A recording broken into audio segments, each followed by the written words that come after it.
Hi hello friends, అందరికీ నమస్కారము. ముందుగా మనం చెప్పుకునేటటువంటి మంచి మాటకు ముందుగా నా ఛానల్ మీకు నచ్చినట్లయితే తప్పకుండా సబ్స్క్రైబ్ చేసి లైక్ చేసి షేర్ చేస్తారని ఆశిస్తున్నానండి. నా వీడియోస్ ఎలా ఉన్నాయో కామెంట్స్లో తప్పకుండా తెలియచేస్తారని కూడా ఆశిస్తున్నాను.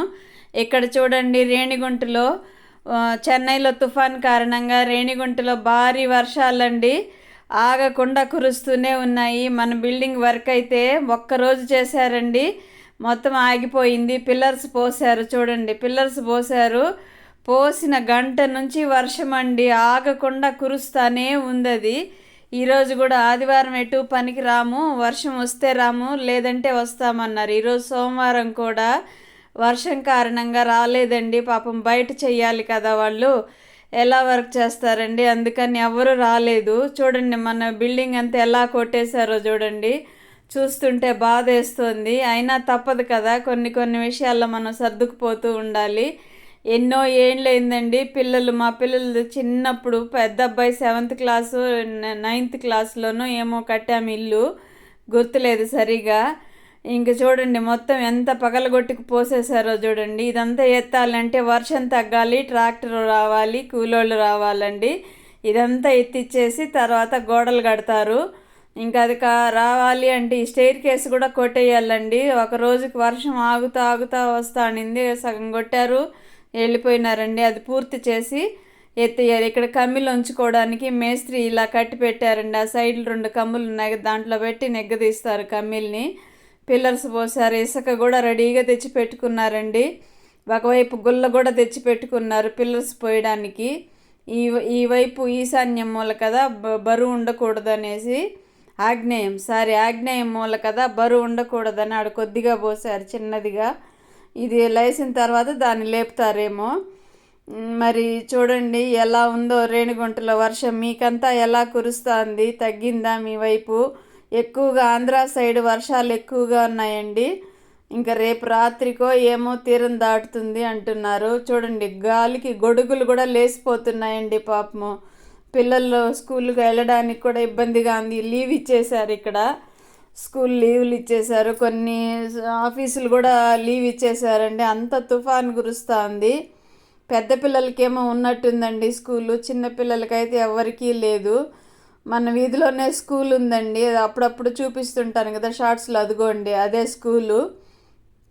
ఈ చెట్టు చూడండి ఎంత పెద్ద గాలి వస్తుందంటే, చెట్టు అట్లే వంగిపోతుందండి గాలికి.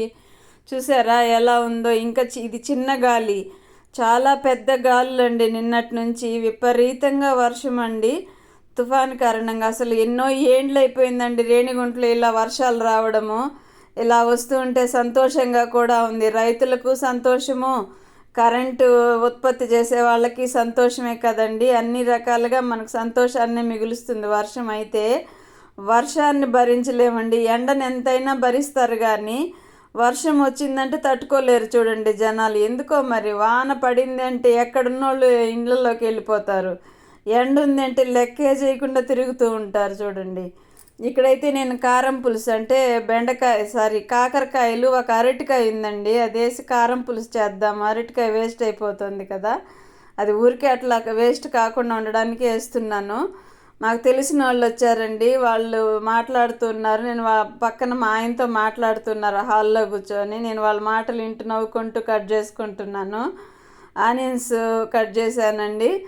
అలాగే కాకరకాయలు పక్కన పెట్టుకున్నాను కదా, అవి కూడా టమోటాలు 2, ఆనియన్స్, కొత్తిమీర, కరివేపాకు అన్నీ పక్కన పెట్టుకున్నానండి. ఒక్కొక్కటి తెచ్చుకోవడం ఒక్కొక్కసారి మిస్ అవుతుందండి, మర్చిపోతున్నాను వేయడము. అటువైపు రైస్ కుక్కర్ పెట్టాను చూడండి, రైస్కి ప్రిపేర్ చేసుకోవాలి. ఇంక బియ్యం కడిగి పెట్టాలి. అన్నీ ఒకసారిగా పెట్టేస్తే ఈరోజు అందరూ ఒకరు పోతే ఒకరు వస్తూనే ఉన్నారండి ఇంటికి మాట్లాడడానికి. లేట్ అయిపోయింది వీడియో పెట్టడం కూడా. అయితే నా మాటలు మీకు ఎలా ఉన్నాయండి కామెంట్స్లో తెలియచేయండి. నేను చెప్పే మాటలు మీకు నచ్చుతున్నాయా లేదా? నచ్చితే ఒక లైక్ చేయండి తప్పకుండా. లేదంటే అన్ని రొటీన్ లాగే నన్ను చెప్పమంటారా? లేదు వేరే విషయాలు ఏదన్నా మంచి మనసుకి బుద్ధికి సంబంధించిన విషయాలు ఏమైనా మాట్లాడుతుంటే మీకు నచ్చుతూ ఉందా లేదా? లేదా రొటీన్ విషయాలే మాట్లాడమంటారు? ఏ విషయం నాకు కామెంట్లో తెలియచేయండి. ఇక్కడ నేను మెడిటేషన్కి వెళ్తానండి. ఆ క్లాస్లో పాయింట్లన్నీ నాకు గుర్తొచ్చినవి మీకు చెప్తూ ఉన్నాను. నేను ఏ విధంగా నా జీవితంలో ధారణ చేసుకుంటానంటే నింపుకుంటానో, నేను ఆచరిస్తానో అదే మీకు తెలియచేస్తున్నానండి. ఇక్కడ చూడండి, అన్నీ కట్ చేసి పెట్టేశాను. కాకరకాయలు, ఎర్రగడ్డలు, కరివేపాకు, మరి టమోటాలు 2 వేసానండి. ఇంకా కొత్తిమీర అయితే సగం ఉడికేటప్పుడు వేస్తానండి. ముందే వేసేస్తే ఫ్లేవర్ తగ్గిపోతుంది అని సగం ఉడికేటప్పుడు వేస్తాను. అదైతే స్కిప్ చేసేసానండి, తీయలేదేమో నేను. ఇది చూడండి, అది కుండ పెనం పెట్టానండి. సిమ్లోనే పెట్టి చేయాలని చెప్పాను కదా, హైలో పెట్టేశాను. అది బాగా పగులు వదిలినట్టుంది. ఎందుకో ఈ మధ్య హైలో పెట్టాను, త్వరగా లేట్ అయిపోతుంది వంటకి అని. అది అలాగైందండి. ఇంకొత్తది వేరేది ఉందండి, అది తీయాలి ఇంకా. ఇదైతే చిన్నది ముచ్చటగా ఉంటుందండి. దీంట్లో చేస్తే మితంగా 2 3 చేసే ఇచ్చండి కూర. అదైతే 4 5 ఉపయోగపడే పెను ఉంది. ఇంకా అయినా తప్పదు, ఇది కారుతుందంటే ఇంక అది తీసుకోవాల్సిందే. ఇటుపక్క వంటింట్లో మాకు ఇటుపక్క కిటికీ ఉందండి. ఆ కారణంగా మబ్బులు వేసుకుంటోందని తలుపులు ఆ కిటికీలు మూసాను, అయినా కానీ వెలుతురు లైట్గా పడతా ఉంది. అక్కడ చూడండి లైటింగ్ ఎలా ఉందో. ఇంకా ఆయిల్ వేసానండి, పోపు దినుసులన్నీ వేసాను. దాంతోపాటు మెంతులు కొన్ని వేయాలి కదండి. కారం పులుసు అంటే చింతపండు పులుసు వేసి ఏ కూరగాయలు చేస్తూ ఉన్నా మెంతులు కొన్ని వేస్తేనే, ఒక 1/2 స్పూను లేదా 3/4 స్పూన్ దాకా వేస్తేనే టేస్ట్ వస్తుందండి. అదిగోండి బియ్యము చెరిగి దాంట్లో పోసి కడిగి నానబెడుతున్నానండి. ఈ పులుసు అయిన తర్వాత పెడతాను. చలికాలం కదా, బాగా చలేస్తోంది. ముందుగా వండేస్తే చల్లారిపోతుంది అని అలా చేస్తున్నానండి. నానబెట్టేస్తే తర్వాత పెట్టుకోవచ్చులే కుక్కర్ అనేసి. ఇంకా ఆనియన్స్ వేసానండి. అదంతా పోపు అయిపోయినాక ఆనియన్స్, దాని తర్వాత టమోటాలు, ఇంకొకటి తర్వాత ఒకటి వేసేసి బాగా ఫ్రై చేసి, దాని తర్వాత కొద్దిగా ధనియాల పొడి వేస్తానండి. వేయించి పెట్టుకుంటాను ధనియాల పొడి అని చెప్పాను కదా, ఆ ధనియాల పొడి, కారం వేస్తానండి. చింతపండు పులుసు మితంగా ఎంత కావాలంటే అంత పిండుకొని అందులో మూత పెట్టేస్తే పులుసు రెడీ అండి. ఇంకేం మనం వెతుక్కోవాల్సిన అవసరం లేదు. ఉప్పు, టమోటాలు ఉడికేటప్పుడే ఉప్పు వేసేస్తానండి నేను. ఉప్పు, పసుపు వేసేస్తాను. దానికోసం ఇంక మళ్ళీ కరెక్ట్గానే వేస్తాను. ఎప్పుడో తక్కువైతే మాత్రం చూసి వేసుకోవాల్సి వస్తుంది. ఫ్రైల్లో మాత్రం 3/4 భాగం తక్కువ వేస్తాను, లాస్ట్లో కొద్దిగా వేస్తాను. అది మీరు గమనించే ఉంటారు నా వీడియోలు చూసేవాళ్ళు. ఎందుకో అమ్మ అలా చేసేవాళ్ళు, నేను కూడా అలాగే ఫాలో అయిపోతూ ఉంటాను. ఎవరికైనా ప్రథమ గురువు తల్లే కదండి. టమోటాలు వేస్తున్నానండి. టమోటాలు వేగిన తర్వాత ఇంకా కాకరకాయలు వేసి కొద్దిగా ఒక 2 నిమిషాలు అలా వేపి చింతపండు పులుసు పోసేయడమేనండి. ఇంక పులుసు అయితే రెడీ అయిపోతుంది. కారము, ధనియాల పొడి వేసేసి మూత పెట్టేస్తాను. అయితే మనం చెప్పుకునేటటువంటి మంచి మాటకు ముందుగా మనం అనుకున్నాం కదా, మనసును అదుపులో పెట్టుకోవాలి అని. ఎలా అదుపులో ఉంటుందండి? మనం చెడు ఆలోచనలే చేయకుండా మంచి అందరికి మన వైపు మంచి ఆలోచిస్తూ ఎదుటి వాళ్ళకు కూడా మంచి ఆలోచన చేస్తూ ఉంటే మన మనసు కూడా స్వచ్ఛంగా, శుద్ధంగా, పవిత్రంగా అవుతుందండి. ఎందుకంటే మనం ఉప్పు వేస్తున్నాను చూడండి, కూరల్లో ఉప్పు వేసాను, పసుపు కూడా కొద్దిగా వేసేసాను అనుకుంటాను. అది తీసానో లేదో గుర్తులేదండి.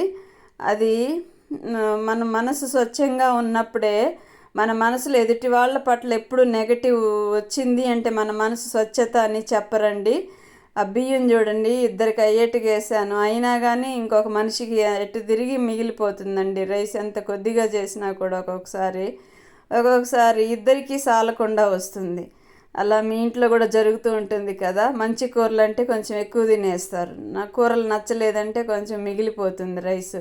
అదిగోండి అరటికాయ సగం కట్ చేసేసానండి, బాగుండేది, మిగతా తీసేసాను బాగాలేదని. మొన్న చెక్కు తీసి పెట్టాను, అది తొక్క మాత్రం పైన నల్లగా ఉంది. కాయ అయితే బాగుందండి, అందుకని వేశాను. పులుసులోకి బాగుంటుందిలే అని, ఇంకా పడేయలేం కదా, ఏది వేస్ట్ చేయడానికి. ఇంచుమించు వేస్ట్ చేయనండి నేను ఏది కూడా, అన్నీ జాగ్రత్తగానే వాడతాను. ఎప్పుడో మరి రేర్గా వేస్ట్ అవుతుంది అనుకుంటే అప్పుడే ఇంట్లో వాళ్ళ కంట్లో పడుతుందండి. అది ఇంక నాకు వడ్డిస్తారు, ఇట్లా వేస్ట్ చేస్తున్నావంతా అని.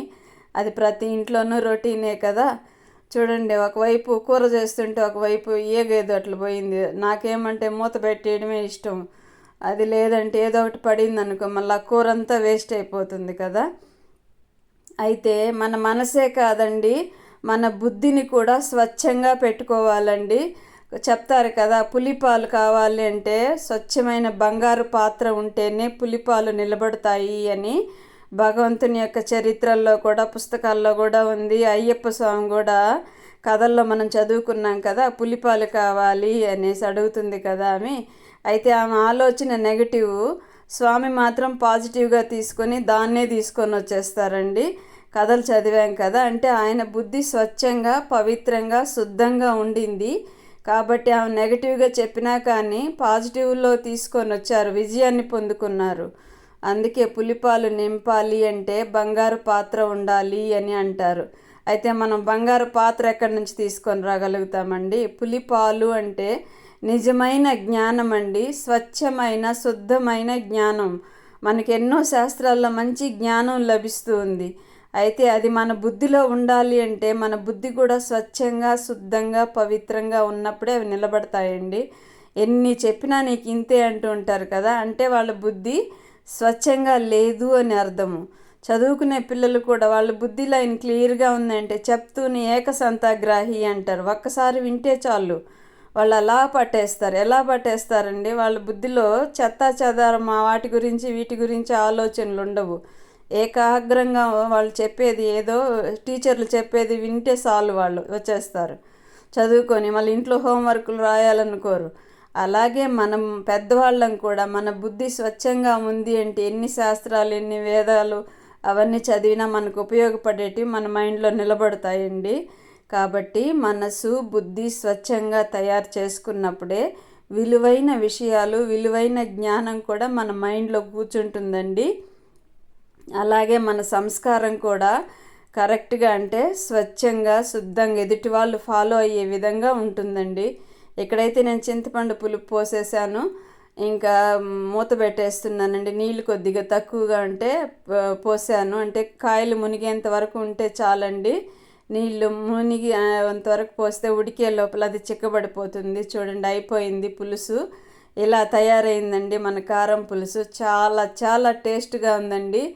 మా వారికి ఇలా చేస్తే చాలా ఇష్టంగా తింటారండి. బాగా ఆయనకి షుగర్ ఉంది కదా, కాకరకాయలు రకరకాల టేస్టుల్లో చేసి పెడుతూ ఉంటాను నేను. ఇది చూడండి, నచ్చితే ఒక లైక్ అండ్ షేర్ ప్లీజ్.